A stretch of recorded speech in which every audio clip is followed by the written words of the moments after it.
Hello, EA. How are you? Great, thanks. Thanks for having me on. Well, thank you for coming on the show. Nice to see you. When I looked at your bio, it was very intriguing because I have seen author and musician many, many times. That seems to go kind of hand in hand. But then when it said also nuclear engineer, that one threw me because those don't seem like likely pairs for people. Uh, which one came first? I think that I was always making up songs, and when I was a kid, I would put stretch rubber bands out, to on the knobs on my dresser and make up little pretend I was playing the guitar, I guess, or a little harp. So it's been music has been in me for a long time. But my family's they're a bunch of storytellers, and we always just grew up telling stories. So there's probably that too. But I always love science. It's all part of the continuum.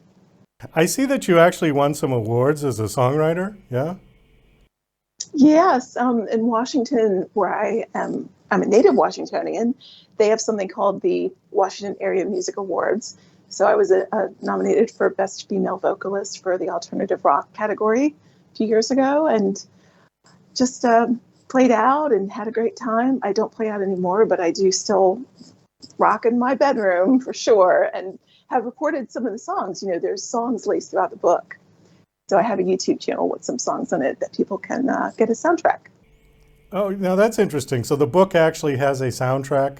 of songs written by me. I'm singing, I'm playing the guitar. Wow, that's great. That's amazing. Thank you. Does it come with the CD if you buy the book, or is it separate? They're just free on the internet for Oh, everybody. okay. All right. Yeah. I thought maybe on the back cover of the book there was a CD sort of glued in there. You know. Oh, that would be fun. Well, let's talk a little bit about your book. So this is your first book that you've written, yeah? Yes. And it sounds like Mhm. kind of a serious topic. I mean, I'm seeing nuclear war, nuclear weapons, climate change. Is it a sort of doom and gloom kind of book or not? Well, there is a climate change theme, and there is a use of a nuclear weapon in the book, or at least a possible use. So there is that aspect of the story, and there's some espionage. There's a lot of government activity. It's a little bit of a political thriller too thrown in, but I think that's kind of all window dressing because it's mostly a story about a young woman who's trying to figure out her life. So um, it's a thriller. So of course everything has to go off the rails. What is her agenda? Does she have one in the book? So she wants to save the planet, and she has a way to do it. And as someone who did study nuclear engineering, I can tell you that her idea is based on things that I read in my textbooks when I was in college. And this idea has been with me all this time. Now, it's kind of used in a satirical way. No one is suggesting we do extreme things to geoengineer the environment because they can have serious repercussions. But that's just to give a teaser. There, there's an idea, and this is set slightly in the future, and things get so bad, and the president's poll numbers drop so low that they decide to do these rather drastic. They decide to give this young woman her chance to save the planet. Well, one of the talking points on here that you just sort of brought up, I want to bring it up, is it says we need to make sure that leaders are doing things for the betterment of the people, not for poll numbers. It's really hard to tell these days politically, and I'm not taking one side of the aisle or the other. I think they're both equally guilty of doing things simply to appeal to their voting base rather than for the good of the whole country. Would you agree with that?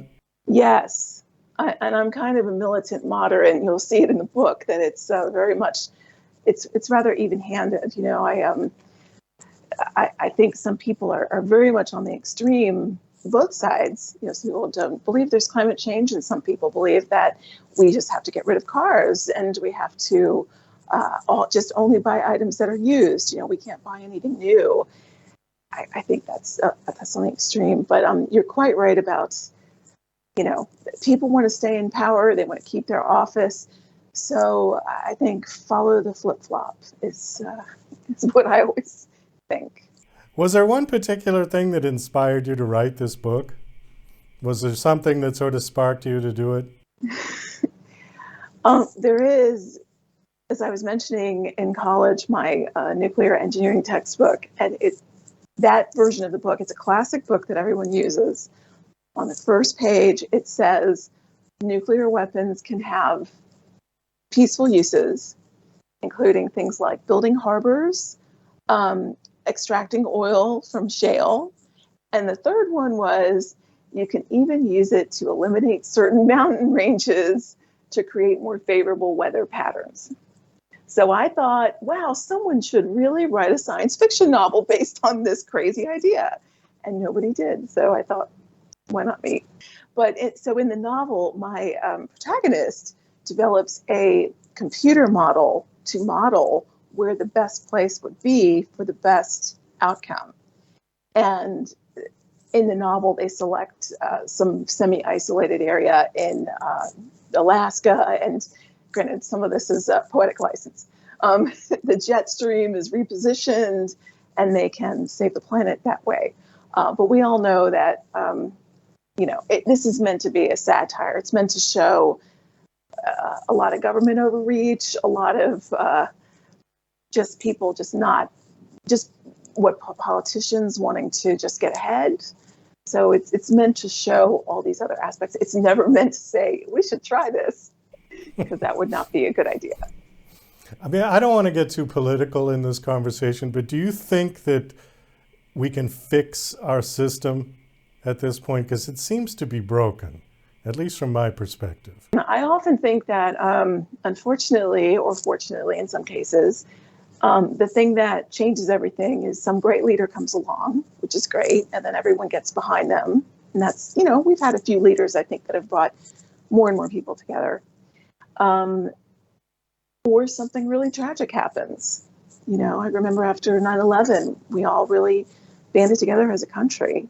And not to say that we'd ever want to go through something terrible like that, but, sometimes things that we don't even foresee can make the change. Well, there was that line from the Mission Impossible movie, and I'm sure they quoted it from somebody else, but it said, the greater the suffering, the greater the peace. After some horrific tragedy, there tends to be this period of peace. Like you said, I don't think we want to wish that on mankind simply for the sake of peace. It would be nice if we could find peace without the suffering. Agreed. And you'd think we'd be smart enough that we could do that. You'd think, right? I have great faith in the people of the future. That's sort of my hope and dream, is that, I don't know, I have this marvelous young nephew who is 20 years old. He's a brilliant student at Virginia Tech, majoring in computer engineering and AI and all these marvelous technologies. And I just hope that he and others like him, because there are so many others like him, that they're the ones that can fix things. I think it's kind of a lost cause for the current situation and generation. Well, I think it's been a couple of generations, because I always said that about my parents' generation. I said, well, there's no hope for them.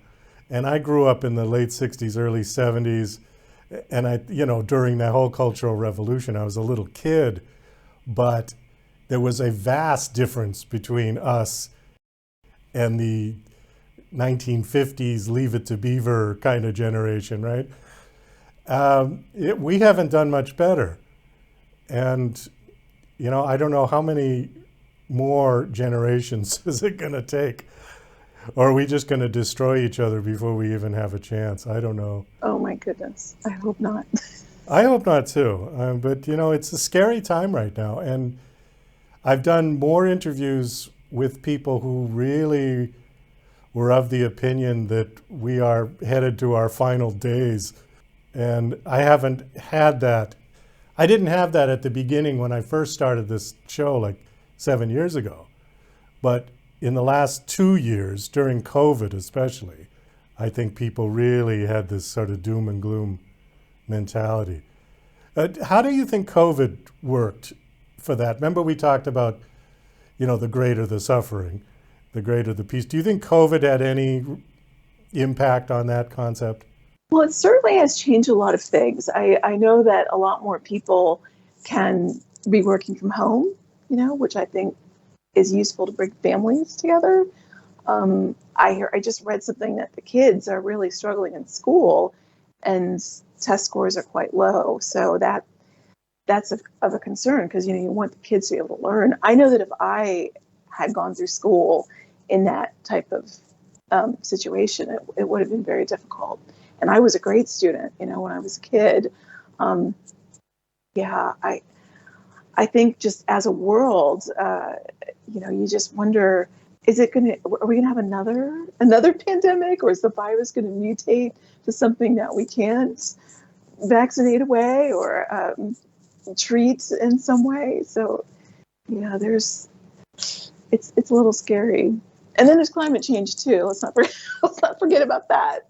Well, yeah. The only thing with climate change is that it's very difficult to put a figure on it. We've had people since the 60s saying that the world's going to end in 10 years. Well, and then 10 years goes by and we're still here. Another 10 years goes by. So while I agree that we need to address the issue, I think there's debate onto how immediate the issue is. I'm totally with you on that, because it's true. I'm not a gloom and doom climate change person by any means. I just think we need to just be smart about it. Sure, electric vehicles might help, but if you don't have a grid for them, if you don't have stations where people can charge up their cars, it's going to be perfectly useless. If they cost $60,000, even with a discount, or a little less, it's still way too expensive for people. So there's a lot that I wish there was more of a plan. I know that in this country we do want to make sure the market drives us in the right direction. The market is very important, and I agree with that. But then you end up with one week you say, well, we have to get back to nuclear power, and then the price of natural gas goes down very low, and then they stop building nuclear power plants, or something bad happens. There's an accident somewhere, and an accident anywhere is an accident here too, in the nuclear industry. So there's just so much, but I don't think the leadership has been there. I think someone needs to just, but the public confidence, that's another thing. Talking about the pandemic, I think the overarching problem is the public confidence is so low. Nobody trusts anybody. So if no one knows what to believe. Yeah. It's like you turn on the news, and if you see anyone speak, all of a sudden you're immediately skeptical, where when I was a kid watching Walter Cronkite on CBS, I actually believed what he said.